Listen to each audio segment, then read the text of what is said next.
आपको शायद ये बात जानकर हैरत ना हो कि हमारी दुनिया का ज्यादातर हिस्सा पानी से कवर्ड है, क्योंकि ये एक ऐसा फैक्ट है जो हम स्कूल लाइफ से सुनते आ रहे हैं।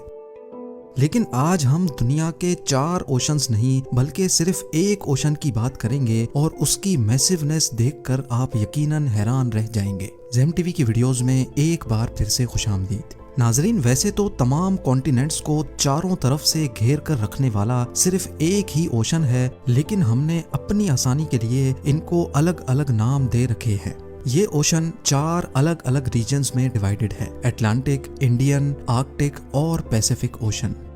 हम बाकी 3 ओशंस को हटाकर सिर्फ इस ओशन की बात करने जा रहे हैं जिसको पैसिफिक ओशन कहा जाता है। पैसिफिक अकेला ही इतना बड़ा है कि अगर पेरू और चिली के दरमियान ओशन के बॉटम तक जाकर एक सुराख किया जाए और उस सुराख को आर पार करके सीधा अर्थ के ऑपोजिट साइड से निकाला जाए, तो आपको ये बात जानकर हैरत होगी कि इतना सब कुछ करने के बावजूद भी आप वियतनाम और ताइवान के करीब पैसिफिक ओशन से ही निकलेंगे। अर्थ के किसी भी एक स्पॉट के ठीक ऑपोजिट साइड वाले स्पॉट को एंटीपोड कहा जाता है। पैसिफिक ओशन इतना बड़ा है कि इसके खुद के कई एंटीपोड्स मौजूद हैं, लेकिन ये इसका पैमाना जानने की सिर्फ एक शुरुआत है। हमारी अर्थ का पूरा एक गोल चक्कर यानी अर्थ का सर्कमफ्रेंस 40,000 किलोमीटर्स बनता है। यानी अगर किसी एक पॉइंट से हवाई जहाज फ्लाई करे तो पूरे 40,000 किलोमीटर का डिस्टेंस कवर करने के बाद जहाज वापस उसी जगह पहुंच जाएगा जहां से उसने टेक ऑफ किया था। पैसिफिक ओशन में कई एरियाज ऐसे हैं जिनके दरमियान का टोटल डिस्टेंस पूरे अर्थ के सर्कमफ्रेंस का 50% है। जी हाँ, लगभग पूरे 20,000 किलोमीटर्स। ये हिस्सा इंडोनेशिया और कोलंबिया के दरमियान मौजूद है, जिसको पैसिफिक ओशन का सबसे लंबा हिस्सा माना जाता है और ये तकरीबन 20,000 किलोमीटर बनता है।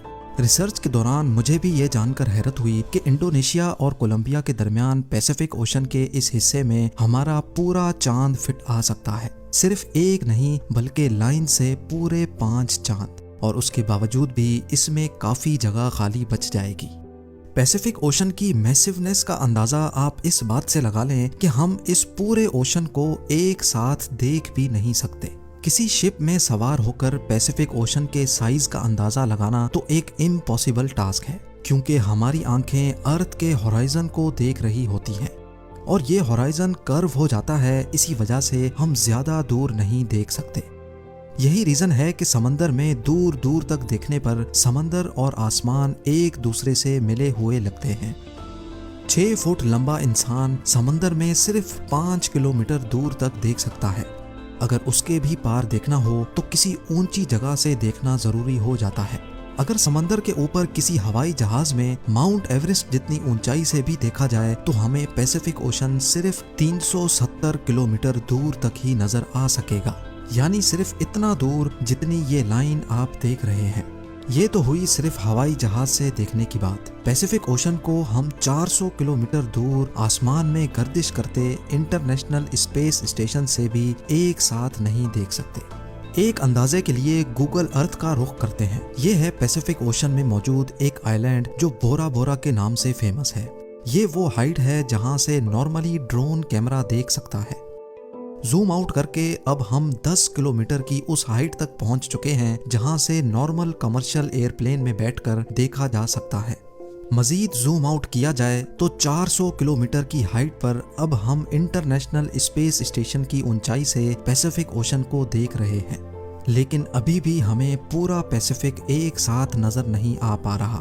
मजीद जूम आउट करके अब हम 10,000 टाइम्स और ऊपर चले जाते हैं। ये वो फाइनल पॉइंट है जहां तक गूगल अर्थ जूम आउट करने का ऑप्शन देता है, और यहां पहुंचकर हमने नोटिस किया कि अर्थ से 63,000 किलोमीटर दूर जाकर भी हमें 95% पैसिफिक ओशन नजर आ रहा है, जबकि सिर्फ 5% हिस्सा हमें जमीन का दिख रहा है।